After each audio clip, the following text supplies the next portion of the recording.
Now, let's talk about the rental crisis. Leading property developer Tim Gurner has said the pain for renters is not going to be over anytime soon. He is predicting the housing crisis will last for at least another 15 years as the nation's housing supply struggles to meet demand. Rents have soared nearly 40% over the last 6 years. Victoria is struggling, Saxon, under heavy taxes and regulations. And Tim Gurner also had this to say about Victoria. This was last year. He said the strong consensus is in other states that Victoria is broke, it's cold, and your property prices don't go up. Well, he's right. We've seen Melbourne prices go backwards, stagnate, whilst other cities, Brisbane, Perth, Sydney, were going up. But what about the shortage of property and what that means for renters? I would argue also making it really unattractive for landlords to invest in property is also adding to the problem. Well, you're exactly right. I mean, there are far too many taxes, there are far too many zoning laws, and it makes it harder to increase the supply of homes. But the biggest burden on renters regarding housing and rentals is immigration, and it's undeniable. Even though there's supposedly a cap on international student numbers continue to rise, immigration continues to rise, and the government have no plan to cap immigration or simply just to reduce it to allow our housing supply and other critical infrastructure to catch up. Australians support immigration because, you know, we're an immigrant country, but immigration is only a good idea for Australia and for Australians when it is planned for, has the consent for the community, and we have adequate housing to house people. And that's just simply not the case. It's not. And again, this was another failure of the Liberal Party, Prue. They didn't prosecute the case. They didn't explain that Labor were bringing in record numbers, 500,000 a year, and the impact of that is being felt everywhere, including housing. That's right. Well, they didn't prosecute anything very well, did they? I don't know where they were. They were out to lunch. No. Something happened. But when you look that Albanese's pledging to build 1.9 million homes, new homes, by 2029, he's going to be at close to 500,000 short. We all know it's fantasy.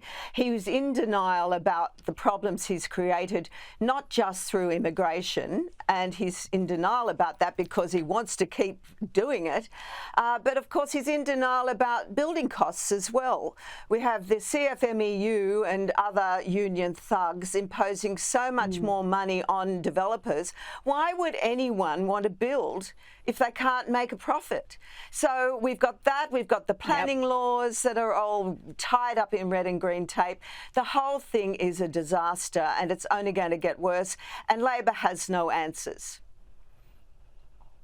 And I can tell you here in Victoria, we had some figures in the Herald Sun last year about, I think, 1 in 4 landlords selling their property because of land tax, because of all the extraordinary increases in regulation and the changes that boost renters' rights and really diminish the rights of property owners. So why put your money into that when you can go and buy, I don't know, shares? A lot simpler.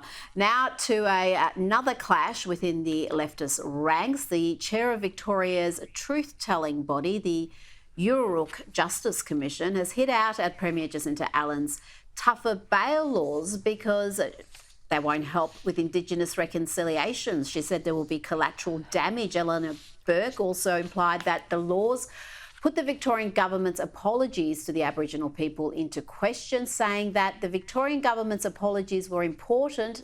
They are important, historic even, but without action, what do they actually mean? Saxon,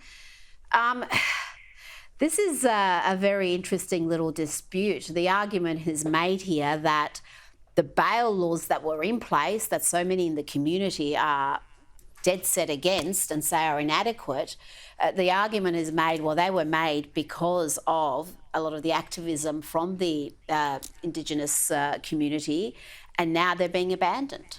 Well, this comes down to two issues. One, the truth-telling and whole treaty issue was defeated by the Australian people when they voted against the Voice. The Voice was only step one in the Uluru Statement of the Heart, and if you fail at step one, you can't go around implementing step two and step three. Yeah. The other issue is that Victoria and Australia more generally is in dire need of criminal justice reform. We need to be keeping violent criminals in jail and in prison for longer, and we need to be creating separate rehabilitation programs for our non-violent criminals so that they can become more productive members of society and give back to society after having wronged them. And I mean, softening the bail laws after, it was a completely failed experiment. You only have to walk around in the city of Melbourne to realise this, would be the complete wrong story to tell the community, particularly when they demanded tougher bail laws. Well, yeah, the Victorian government didn't do this backflip because it wanted to. It was kicked. It was forced to.